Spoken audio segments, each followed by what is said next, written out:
Face mapping is an ancient Eastern medical practice that dates back around 3,000 years. It views the face as a map with sections.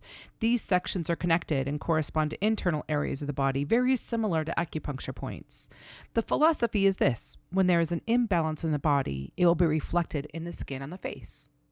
Face mapping is not a form of diagnosing disease. It's only a skin analysis tool to use as a reference to interpret certain patterns and colors on the skin.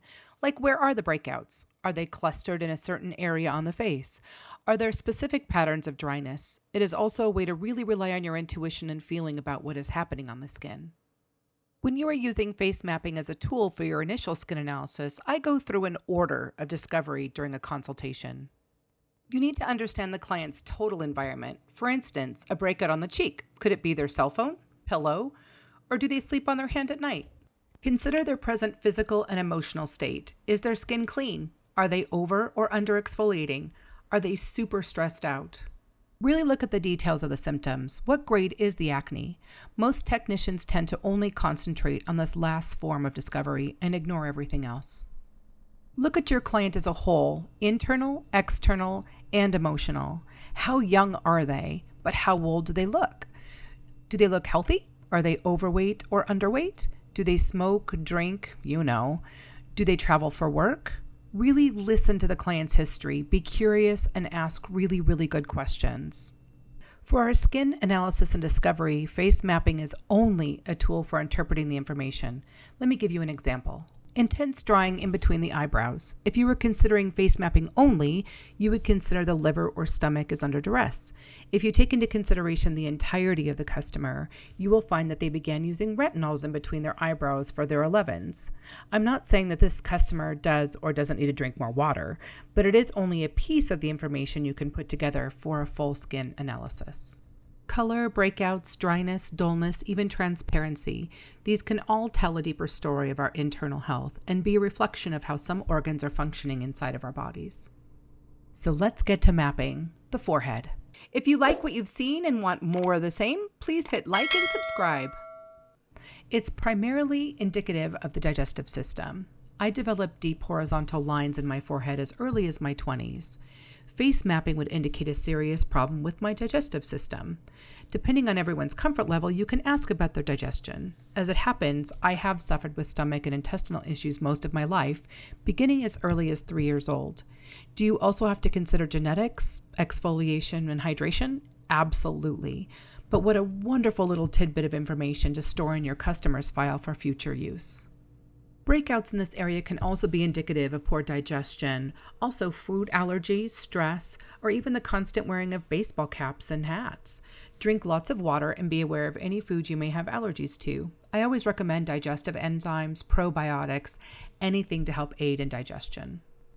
In between the eyes and the eyebrows, the eyes principally represent the liver. Many liver problems can be seen in the color of the whites of the eyes. My daughter was born a bit jaundiced, and this was reflected in the slight yellowing of her skin color. The liver's main function is to filter the blood coming from the digestive tract before it passes to the rest of the body. Okay. Now we see a correlation between the circle between the eyes, where the liver is reflected in mapping, and what might be happening on the forehead, where digestion is reflected in mapping. This can give you a larger picture of what might be happening inside the body. See, you're becoming an investigator.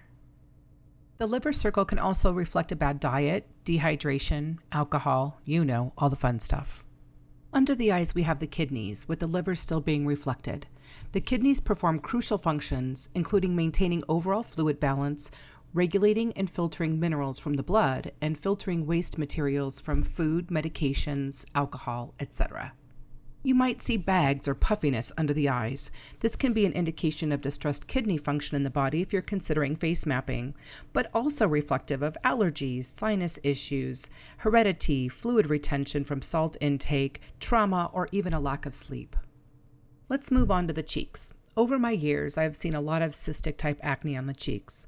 More times than not, when I am questioning my client, there has been a correlation between stomach issues and their acne. When I suggest probiotics to help their stomach while treating their acne with topicals, there has been a significant improvement over someone that does topicals alone. Digestive issues are a growing concern for most of us, right? Stress, eating habits, alcohol, Oh, it sucks when what we eat is reflected on our face this way. Moving from the outside of the cheek closer to the nose, we have the lung area. I have seen the pattern of open and closed comedones in the lung circle with smokers, people that live with smokers, travelers, generally clients that are assaulted by external pollution regularly. I once saw this pattern on a client that worked all day cooking in a barbecue pit. The chin is what I call the dreaded hormone circle. Man, do I have to show the world when I'm menstruating. Hormone imbalances are indicated by a variety of lovely things like breakouts, melasma, discoloration, excessive hair growth. The list goes on and on and on. You will notice that the hormone area slightly overlaps the stomach and the lower intestine. I don't know about you, but my cycle definitely affects my stomach and lower intestines. For me, the breakouts during this time don't discriminate. They cross these borders at will. The nose reflects your heart in face mapping. Broken capillaries, inflammation, redness, and clear fluid-filled bumps are the most common symptoms of rosacea on the nose. Now, here's a really interesting fact given by rosaceasupport.com. Rosacea sufferers face a significantly higher risk of cardiovascular disease compared to non-rosacea sufferers. That red roadmap on the face is directly tied to a risk to the heart. To watch this full-length education video along with dozens of others, click on the link in the description below. Professional Skincare Training is an all-level skincare education platform. It features hours upon hours of skincare training for a low monthly membership price of only $24. Sign up today.